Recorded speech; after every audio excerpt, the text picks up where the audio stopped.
Guys, Eric's not going to be here tonight. He's got family in town. And so we're going to go ahead and get going. It's about 8 after. So what I was going to do, hopefully it's okay with you guys, just kind of going over on keeping your client documents organized. Because I just spent an hour the other day with a mentee doing this. And I figured, you know what, let's create a template for you guys for folders. I've shared parts of my template with you guys before to help you get organized, but I kind of went a little bit deeper. So let me share my screen and show you what I've got. And I'm doing this for me too. You know, selfishly, it's like, okay, I don't want to repeat that hour I just did helping the new agent get started, getting organized. He's writing up an offer. How do you store stuff, right? How do you name your documents? Where do you put them so that it's easy to find? Because before my daughter came and worked for me, I was a mess. I had folders and they were just kind of crammed in there. But it was hard to find things, right? Or I would know where they are, but then if I needed Lynn or somebody else to get in my folders, they couldn't find anything and they'd have to open up every document and look at it, right? So first, let me go through the template I made for you guys that you can, how many of you use DropBox? Yeah, a few of you. So even if you don't use it, you can sign up for free. You can use this. I like DropBox because it's on my phone. We all share the same account. Lynn's, Ashley, Sydney, Chase, me, we're all in the same login.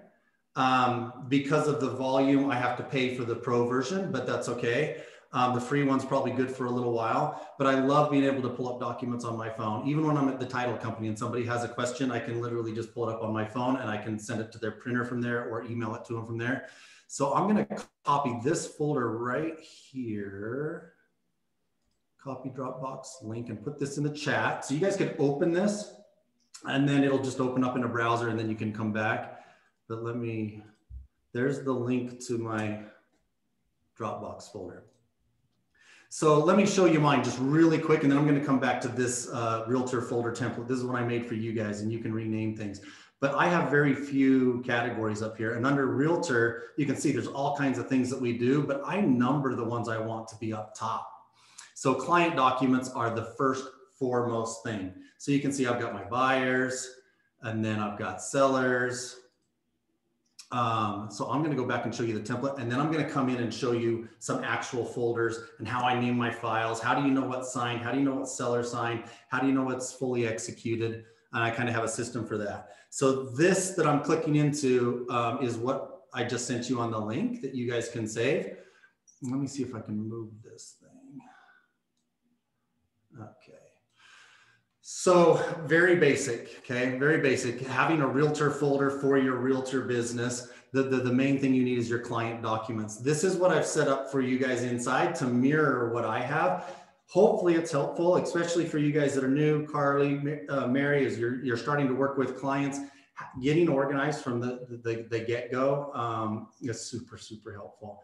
So I hope this is some value for you guys. So under the client documents, obviously we have buyers, we have sellers, and then I move the clients once they close into a sold folder.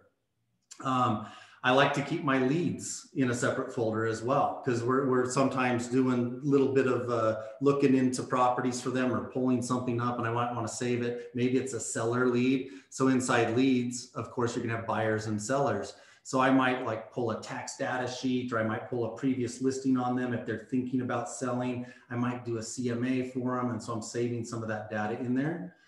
And then of course, referrals. You want to track your referrals, the ones that you're receiving and the ones that are outbound. So this is super, super helpful to have those separate from your other clients. And then I'm going to show you a transaction summary sheet that we do. We create this on every listing when we go under contract. It has all the parties involved, all the terms to the transaction, all on one page. And I'll show you an example, but this comes back from the day when I used to literally carry the papers around. So I would have those plastic sheets that go in like a 3-ring binder. And I would put, when I had a listing, I would have the MLS data sheet. And then on the flip side, I would have my transaction summary. So I had the property information and I had all the parties involved. Same thing with the buyer, that MLS data sheet would be the one where they're under contract. So that's super helpful, having both your open transaction summary sheets, and then you move them to the closed folder when they're done. And this will make a little bit more sense. I'm starting with the outline of the folders, and then I'm going to go into my folders, like I told you, and show you some actual ones. So Nate, you might remember, or Kim, I think it was one of you that I shared this during a training before, my under contract template, but I backed up so you guys had this preliminary stuff first, because I have an under contract template for buyers and for sellers. So this is what it might look like. When I go to my buyer folder, I've got examples here, but this would be somebody's name, right? This is your buyer, buyer one, buyer two. So inside buyer one, the first folder you're going to create is an offer folder. Okay. Outside of that offer folder might be their pre-qual letter, right? Something that as you get working with them is just going to be outside of this folder, but inside the offers. Now we do multiple offers, and you'll see, I'm going to give you an example. I've got people that I haven't even got under contract yet, and we've written up a lot of offers for them. So you got to keep those separate. So I name those by the agent's name, the listing agent's name, and the address. So I might have a list of this. You see, I got agent name and address 1, 2. Those again are examples. And then once one of them goes under contract, then I literally just put a UC under there. So if I have a list, I know which one I'm working on right off the bat, and the others just kind of stay there. Now, Ashley has made folders on some of them where it says previous offers, and she bunches those together and puts in a previous offer folder. But here's what you would do. You've got all these offers, maybe, hopefully there's only one, but let's say there's 2, 3, 4, then you go under contract. That's when you would come back to your under contract template. These are some things you're going to use on every transaction. So I keep this at the top of my buyer folder, my template. When I go under contract, you see, I make my under contract folder here. Then I'm going to come back to this, and I'm going to copy this and paste it in my under contract folder for that offer. Okay. Now, some of these documents I have on here, just for simplicity, because they're used on every folder. Now, tell me if this goes away, or if you can actually, if I shared my screen, or if I'm just sharing a document. Did you see my Excel pop up? No? For half a second, and then it didn't do nothing. Oh, okay. So I'm looking at it. So let me see if I'm sharing the right. I was hoping I was sharing my screen and not just that folder. Give me 1 second. Oh, this might work. Okay, so now if I open this up, now do you see my Excel open up? Yep. Awesome. This is something I put in here for you guys. You can edit this with your own logos and call it whatever you want. This is what a blank one looks like, and it's tabbable. Whoops. To where you can go in and you can fill in this information. You can see listing agent, property information, selling agent, the buyer, the seller, the sales information here, title companies for the seller, titles. And I'm going to show you one that's filled out, so this makes a little bit more sense. But I wanted while I'm here to point out that there's a template in here for you guys if you want to use it. You don't have to. I find it helpful. And we try and be first, right? When we go under contract, I really get kind of upset when another transaction coordinator sends me their version of the title company and all the parties involved before we get ours out. It's kind of like a little bit of game. I hate it when people have to ask me for things. And so we try and fill that out right off the bat. And it really kind of shows that other agent how good it's going to be to work with our team, right? So that's in there for you guys. Agent completion of file. Those of you that have gone through SkySlope recognize that's a form that you have to just upload to DigiSign and sign. And this is what prompts the compliance team to pass off your transaction so you can get paid. So these are in here for your protection. Get a home inspection. May not be required for you, Nate. Those are some forms that I use. I also like to fill out a final walkthrough inspection form. Some people don't do a final inspection. So I like them to sign this waiver down here. This one I don't believe is required by EXP. It's something I probably carried forward from Keller Williams. It was required, but I really like having it.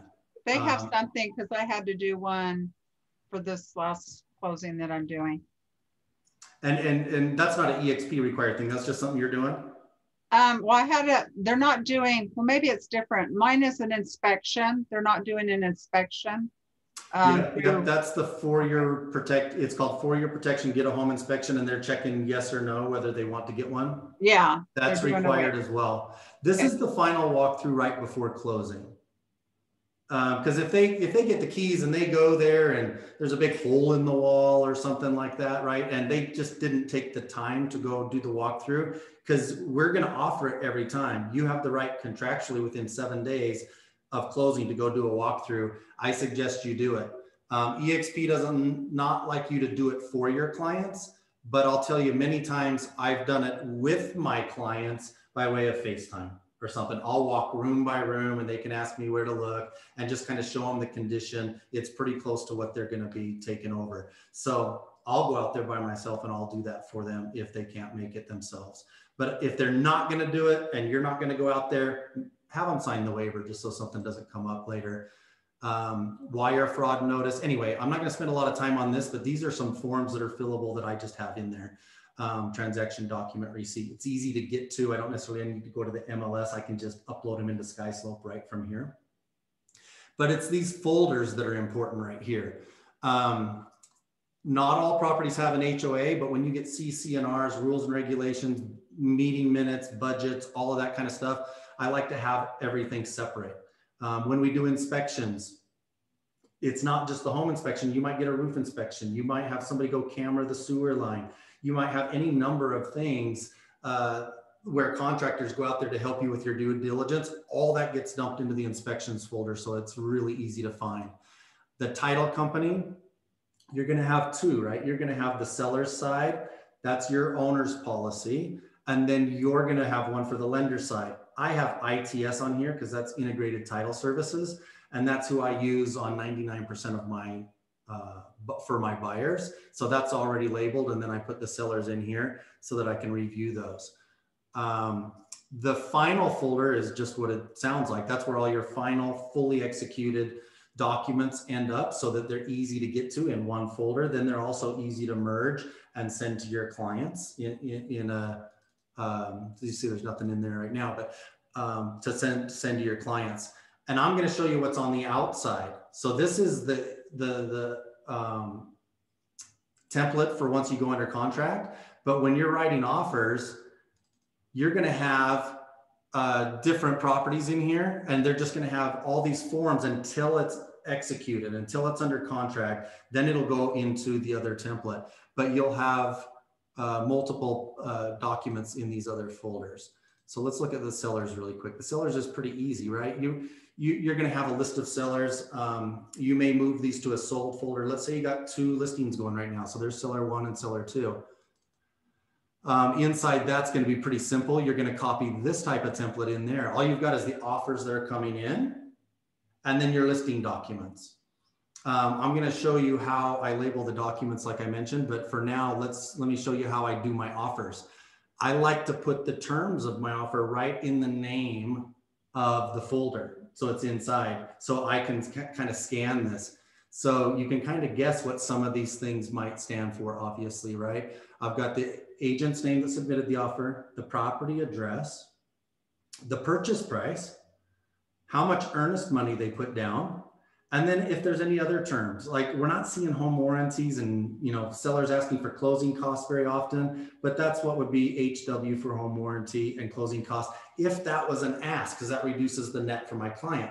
So now if I have another one that's 480, this is just one way for you to do the work once and then be able to compare the offers as you're sorting them to talk to your agent without opening up every one. I also often do a spreadsheet, and I'll show you on one that we have going right now that we just went under contract, where I'll do an Excel and I got to put all the terms in there in columns so that I can compare them and see which one's the better offer. But this is another way to do it. So if I've got 5 offers in here on my listing, and my client has a question, well, how many offers come in? Where do they go? I literally can just go to this folder on my phone and I've got them all right there, and I can update them what's going on with their offers. So sold is just pretty simple. You can put a buyer and a seller folder in there if you want. But these are just some templates that have proved to be super, super helpful for me. So what I want to do is I want to actually show you a folder now. This is a buyer of mine. It's actually closed, but it's got a bunch of documents in there. This is a good example of what I'm doing. These are multiple. This client has bought multiple properties, but looking at this one right here, you can see outside of the final folder, there's all kinds of different documents. I have a naming system for those as well, because, and tell me, how many of you do something similar? Do you name your documents so that you know if it's buyer sign, seller sign? Jesse's nodding her head, so that's good. I didn't used to do this. I would name it what the document was, and it became a jumbled mess. If I didn't label it, I couldn't find, which one did I upload that was blank, so that I'm getting ready to upload into DigiSign to sign? Which one did I sign that now I got to send to the other agent? And then which one did I receive back? And then there's counteroffers, right? So if you look on some of these, addendum number 4 right here, I've got an unsigned one, and then a buyer signed one. And then I sent that obviously to the seller. I'm going to send them the buyer signed one because I'm the buyer on this transaction. They sent me back an addendum number 5. So I labeled that one seller signed. Pretty obvious. That means there's only a seller signature on it. Well, then we counteroffered again. So I had to make an addendum number 6, which is unsigned, that I had to upload. And then now, again, addendum number 5 is showing up on this one because I signed it, we rejected it, but I signed it, and then I add my addendum number 6. So this tells me this one's fully executed, and this one is only buyer signed. That's the one that got sent to the seller's agent. Okay. Lots of other things in here, like SBCDs, Rep C buyer signed, different addendums. See up here in the final folder, that's where I'm going to have most everything's going to say signed. If it's in here, it's signed. Ashley even grouped everything together in here that was so that she could merge it into one document. But this is where my final folder is going, wire fraud signed. It's even got the buyer broker signed, buyer due diligence signed. So for the buyer side and for the offer side, that's where my file folder is. Inspections, you can see on this one, we had to do quite a few things. So we didn't really do a home inspection because the city had actually tagged this property and the city gave a list of things that needed to be done. So there's a bunch of documents inside the inspection folder.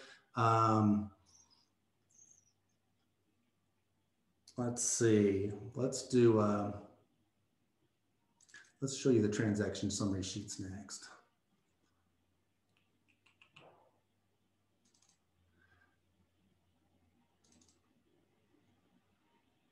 Jeff, my Dropbox is telling me it's full and I have to buy more space. What do you have? What do you use? I don't know how many levels of upgrades there are, but for now, if there are multiple upgrades, you could just do the cheapest one until you need to upgrade again. It goes off of just document and file storage size, how much you're using it. Okay. So is it an app that you download on your phone and your laptop, or how are you getting Dropbox? Yeah, so you'll go to dropbox.com. Okay. And then when you download that to your computer, let me go back to my files. Okay. Because I was doing it on my iPad, but I can't do it on my computer, or else I don't know how. Yeah, so I have it on my iPad, I have it on my phone, I have it on my computer. It'll have like probably PC or Apple download, I'm not sure. Okay. Because my phone's Apple. Yeah, same. But what it'll do, Alex, is can you see this Dropbox folder right here? It's going to install that on your computer. Okay, so it's like an installation type of thing on your computer. Okay. So this document, I didn't even see it on there. Yeah, so the one that came with the computer, just the general documents folder, I don't use. This is showing quick access ones. So once it downloaded this on here, you can see there's my folder tree on there. So when I'm going to Dropbox that way. All my stuff is under Dropbox. Yeah, that's easy. Yep. Super, super easy and easy to get to. Okay. So this is a sample of what a transaction summary sheet might look like. Now, Ashley's really gone like overboard because she really understands Excels, and she's got formulas and all kinds of stuff in there, and it pulls in from other sheets, previous title companies we've used and everything. I don't know how to do any of that. Ours is a mess unless she's operating it. So I shared one with you guys that had no formulas on it, but it's still tabbable and you can insert the names. But you can see it's got everything, all the terms of the deal are on here in the sales information. So at a quick glance, and again, this comes back to where I used to carry these around with me. So if I'm driving, I'm on the phone, I'm not gonna look up something on my phone, right? But I can pick up a sheet and hold it in front of me and have answers to questions. Pretty easy for people when I'm out and about. And I really like it. And the other agents tend to really like this format as well. It's got all the dates on there for our deadlines. It's got the contact information. You can see if there's a transaction or an assistant, a transaction coordinator, you would put those on there. So Ashley's on here for mine. All in one spot, the listing side, the selling side, the title companies, their assistants, pretty easy. In fact, several agents asked me for a template of this because it is kind of nice to have it all on one form. Other agents that I'm working with, I'm seeing they have like a canned response or something for their email, and they'll have it in the email. But that's not as easily accessible for me unless I create that into a document and then I save it into a folder. So having my own transaction summary sheet just makes a lot of sense. Let's see what's in the chat here. Oh, thanks, Jesse. So there's a blank one in the buyer side and the seller side of the under contract paperwork or templates for you guys to use as you want. But let's go back to my folders. I wanted to show you a buyer example. So here's like an under contract buyer. You can see Ashley labels the under contract buyers just so they show up top and she doesn't have to sort through them. That's a little bit different than the way I was doing it before, but ones we're still working with are going to show up down here. But this one's under contract. So you can see outside of the offer folder, remember in your template, I started with just an offer folder, but in the client's folder, you're going to have their pre-qual letter. You're going to have their buyer broker agreement. You're going to have the due diligence checklist. You're going to have those required forms like the wire fraud notice. And you can see I just named those enough to where I know what it is. Like DD is due diligence. Buyer broker, I don't need to put buyer broker agency agreement, right? I can put BB or buyer broker. Home inspection, that's the form you were talking about, Kim, the 4-year protection, get a home inspection that we're required to put in there. But let's look at offers. Inside the offer folder, you can see here, Ashley's grouped these together. Look how many offers we had to put together for this client. These are all previous offers that did not go under contract. So Ashley just kind of cleaned that up and put old offers. So after this many offers, what did they decide to do? They're going to build. So I've got a builder folder up here. Very simple. They sent me over a blank contract. We signed it, send it back. So I don't have a lot of the typical folders in here that I would on an offer, but super, super frustrating when you got to go through that many offers, but this is a good way to keep it clean. And then that's how I know which one was under contract. One I'm still working on, like here's their pre-qual and here's the required forms that we have to do from the buyer side, but we haven't put them under contract yet. I've submitted offers, so I don't have the template in this one for the final folders and everything because we're still working on that next offer for this client. But when I do need to put an offer for them, I've got their pre-qual letter, and look at how old this one is. We should have an updated one from them. I don't know why it's not in here, but if it goes more than 30 days, I usually get an updated one, and that would be labeled accordingly too. So any questions on those so far?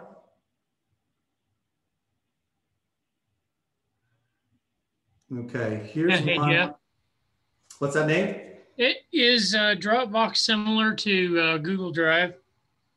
Yes. Google Drive is strictly internet, right? You can just go online anywhere to and log into your Google account and get it. The difference is if I don't have internet or whatever, they're literally on my phone.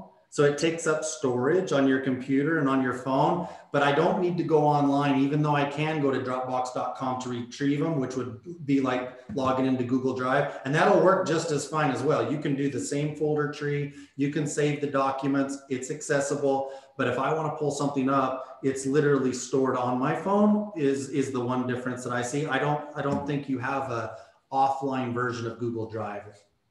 Well, on my laptop, I do. Do you? Yeah, but okay. For the devices, I don't think I do, unless I didn't turn it on. But I back up my whole computer on Google Drive, and then I use Folio, and it basically organizes all my emails. Good. And that'll work just as well. Dropbox is just what I've been using for a long time. I've got a few things on Google Drive. It's just best to be consistent, especially if you have people helping you out, that everything's in one spot. I don't want to try and remember what's on Google Drive and what's in Dropbox. You know what I mean? So create the same sort of system over there. What I'm really trying to show you is just the types of folders you need for each transaction, each client, how to name the files. It really kind of keeps you organized. And again, I'm creating this more for the newer agents, okay, as they're just now starting to create a realtor folder. Haven't done any transactions before. They didn't have any clients. Where do I put them? This is just a great start. You can edit it, change it, improve it, do whatever you want, but this will give somebody that's new something to at least start, copy, and plug into and use from the beginning so that they can find stuff. Oh yeah, definitely. I was just curious if it was similar to Google Drive. Because yeah, you were right. When I started out with that last transaction, it was a mess until and we did your class, and it helped me out a lot. Good. Awesome. Well, these are some buyers that we're actually waiting on because it hasn't been 2 years since they bought their house yet. And we don't want them to sell their house before 2 years or they're going to get hit with capital gains. So we've already started all the documents. So inside the under contract template for sellers, you can see even me, I have my under contracts listing folder template is what it's called in here. And so that really just breaks it down to the listing and to the offer. So inside the listing is where we have all of these folders. And this is in your template as well. I don't think we went into a listing folder on the one that I shared with you. But I've got all of their, we've already got their listing agreement done. We've got an addendum to that. We got their seller property condition disclosures, their wiring fraud, all of that's already done. This is another thing. If somebody's done a lot of work to the property that I got from these people, these clients, this is a list of all the improvements that they've done to the property since they've owned it. They've only been there 2 years. It's kind of nice to have for a listing, to be able to promote the upgrades and the improvements, because a lot of us, when we're seeing something that was on the market not too long ago, we're looking at the previous listing, right? They bought this house for like 570. I'm going to sell it for 800. It hasn't even been 2 years yet. But there's a lot of variables in there why that's happening. So inside the listing folder, again, titles, photos. Inside the, I don't have their photos in here. I thought I did. Oh, we haven't taken them yet. They're doing some repairs. That's a different one I'm going to show you. No marketing yet. So let me go to one that we actually have some offers on a different. Let's look at this one. So inside his listing, the labeled photos, we have a separate folder here because this is a triplex. So what we did is Sydney went through on the pictures. If you've got 3 kitchens, a bunch of bathrooms, a bunch of bedrooms, it's a triplex, which goes with which unit, right? So she just labeled each photo so you knew which unit you were looking at as you went through those pictures. And then another thing that we do when we get those back from the photo, we don't use them all. You can see there's a lot here because it's a triplex, but some of them are so similar, you're not going to post every picture your photographer takes. So we just kind of make a do not use folder, or sometimes I'll make one that's for the MLS or marketing, and separate those out. And then that's pretty easy to get to. Marketing can be anything from her Instagram post or a Facebook share, you know, new listing coming soon. These are the kind of things that you're going to want. We sometimes are going to save old listing data too, as we're compiling just information on the listing that's coming up. Well, when was it listed last? You can see on this one, it says multifamily and then SFR for single family residence. It's in a single family neighborhood, but it's got 3 units. So we literally marketed this to both MLSs. As you know, on our MLS, you've got the single family, but then the multi-family MLS is a separate search engine. It's separate. So I want people that are looking for a single family house in this neighborhood to see it and then find out it's got 2 other apartments with it because it's in a really nice area. So we actually advertised it in both MLSs. Then when it comes to the offers, oh, I think this one has, so here's previous offers. Again, she's bunched the previous offers into a folder. Here's my under contract one.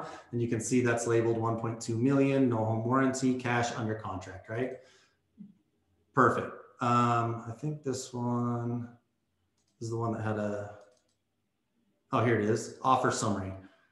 This is the one where we kind of did a spreadsheet and kind of, because they were all so similar, right? So from the agent's name up top all the way down to the different terms of the offer really helped. And Ashley going through this, she even has a big section on here, what errors exist on the contract. You know, they don't always initial things. They don't always check all the check boxes.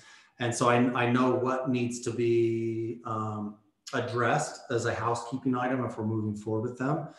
But the terms, notes, deadlines, all of that. You can do this, or you can even just name your folders and do it that way.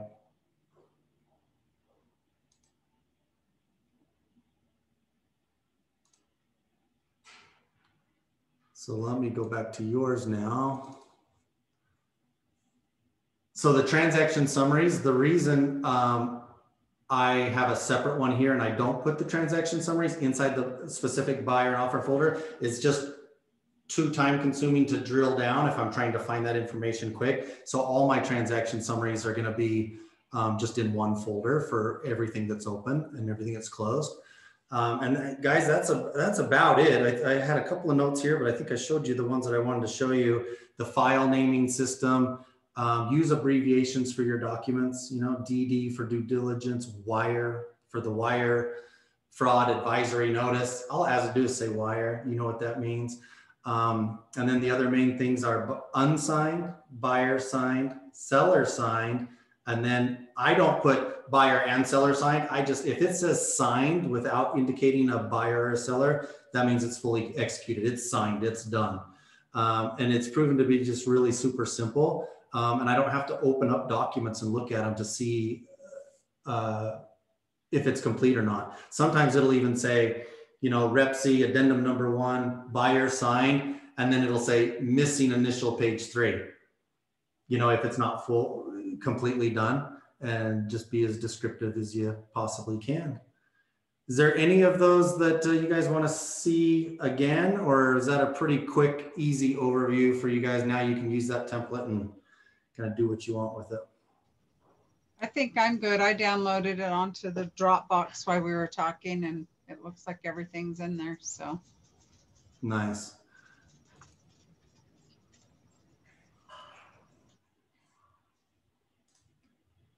All right, guys, that's all I really had. I wanted to show you that. I wanted to capture it. I wanted to be able to show kind of the real quick overview of that file naming system for new agents when they come on. Just give them something to get up and running with. And then you guys obviously change it and tweak it to work for you and your personalities and whatnot. Hey, little guy. No hair coming in yet, huh? What a cute. Yeah, he's so bald. It's sad. Yeah. You know, Sydney's daughter, Cora, her hair was coming in so patchy. it looked like a shedding dog, you know, like like you know how sometimes they get patches and clumps that come out and it's really thin and then long. That's how her head looked. It was just growing in that way. So they shaved it. They shaved it completely. Oh, look at these guys could be buddies. About the same age, huh?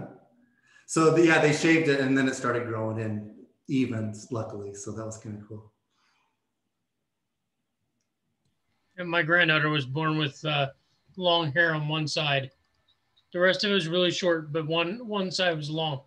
Yeah, just like at birth as a newborn. Yeah. Yep. Cora was like that, but it wasn't just one side. It was like a patch here, another one back here. Yeah. All right. Well, if anybody have anything else they want to go over, it doesn't necessarily have to be on this. While we've got a few more minutes, we could go over anything you guys are working on that you need to discuss as a group. I think it's mandatory if you got babies at home, you put them on the screen. I love kids. Awesome, guys. Well, if there's no other questions, then I guess we can call it. Invite to Friday, the overview here at the office, if you can come in. I know we've got a few people coming in. Nate, we are going to Zoom it too. We're doing the overview. And I also, what's that? Yeah, sorry, no helicopter yet. No, but we're going to Zoom it for you. If somebody jumps on, that's great, but I will make sure I open up Zoom. We do have, and you should have it in your text thread from me already, but we have a registration page for that where they can choose online or in person. Also, you'll be getting one here shortly because next Tuesday is the first Tuesday of the month. So we're doing our first home buyer workshop. We're going to start doing that the first Tuesday of every month here at the office. It will be on Zoom as well, but I want you guys, if you've got somebody that's thinking about buying in this market, but this market is crazy. That's kind of what we're going to be talking about. This Tuesday, I'm going to have my lender, Corey, here with me as well. So we're going to get the lender perspective, but just kind of talk about the unique nature of this seller's market and what it's like to be a buyer, because most buyers, even if they've bought before, they're surprised at what's really going on once they get in it. So we want to set expectations. So we're going to go over a lot of that stuff. Now, these Tuesday nights are always at 7, but because this one's going to go a little bit longer, we're going to bump the first Tuesday for the home buyer workshop up to 6. And that'll be on the registration link. We're going to have a reoccurring registration link. Sydney will have that ready probably tomorrow or next day at the latest. And I'll get that out to you. But I want to go 6 to 7. I need about an hour for presentation.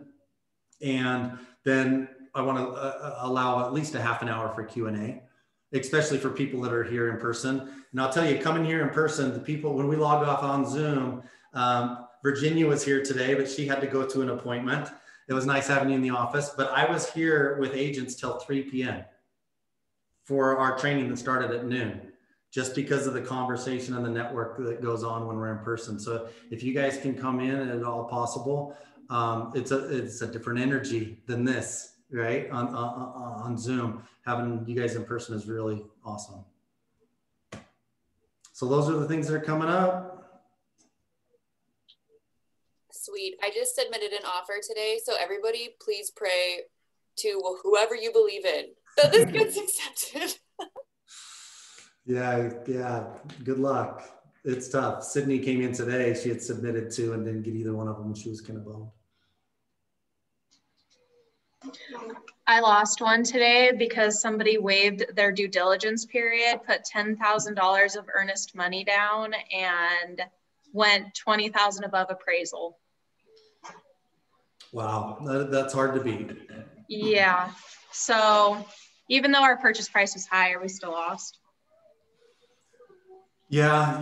Your buyers, they only have capability to do what they can, right? Yeah. And so just in the spirit of, sharing professionals with you guys, one of the guys I was talking to today at the in my office, he's a lender and I can't remember who he's with, but they notoriously credit back the buyers enough to cover their closing costs. So they're a high volume brokerage. and they have to do the volume because they don't make as much. So lenders make their upfront fees that you see, but we don't always understand the back end yield and the spread that they make on the back end. And lenders, you know, they do well, but you go with a professional that's going to get the job done for one, right? For your client. He's just got a different model. He's like, you know what, I don't need to make a lot of money. I need to make enough, and I want to take care of my clients. He's going to do a training for us too. Just give you another lender option. We all have our favorites. I certainly do. And sometimes there's a valid point for paying for what you're receiving and not necessarily looking for the low cost. But I really connected with this guy enough to where I invited him to do a training for you guys. When is that? It's just a lender. Or when is that going to be on the Tuesday training? Well, I'm booked out through April already, so it probably won't be till first week in May, the soonest. Okay, cool. Yeah. I sent him my Calendly link, so you know he could get on the schedule. That'll be interesting. Yeah, yeah.